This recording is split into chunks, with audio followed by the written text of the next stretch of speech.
I'm Amy Cherry. This local news is a service of Flagler County's Toyota dealer, Beaver Toyota, here to wow ya. Elections aren't that far off, and you should be getting some mail about it soon. Tony Magoo has the details. Each household in Flagler County will receive a publication in the mail from the County Supervisor of Elections pretty soon. With us is Katie Lenhart, Flagler County Supervisor of Elections, who will explain what you're getting. Well, really, all you have to do is look in your mailbox for everything you're going to need to know in order to vote this year. The mailing includes 2 Florida voter registration applications and 2 vote-by-mail request forms. What information is included? It has all the early voting dates and times, all that scheduled for all 3 elections this year. This will ensure that each citizen and resident of the county has the opportunity to register to vote, update their voter registration, and request to vote by mail for the upcoming 2020 election cycle. Katie, what about mail-in ballots? Mail ballots for our overseas service members and citizens overseas, those go out on Fridays. So, look no further than your mailbox for all the information you'll need to be election ready in 2020. For Flagler's Morning News, I'm Tony Magoo.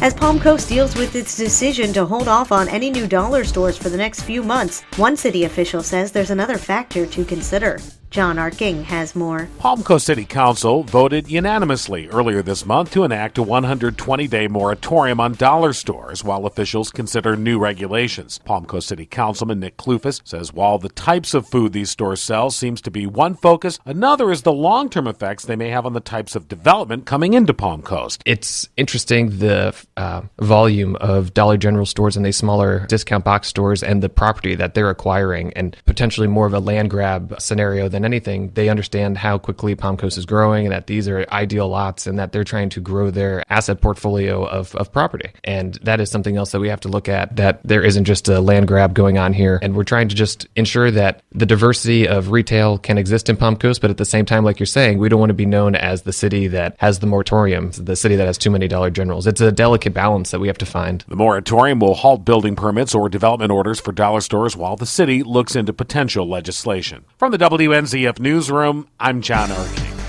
What is MedNext and what could it do for Flagler County? Palm Coast Mayor Melissa Holland was among several local leaders who told their state House rep and their state Senate rep what they wanted from the state. Our Representative Paul Renner questions the money for the MedNext project. When we talk about MedNext, one of the challenges is going to be that the total proposal that the governor has is close to $1 billion.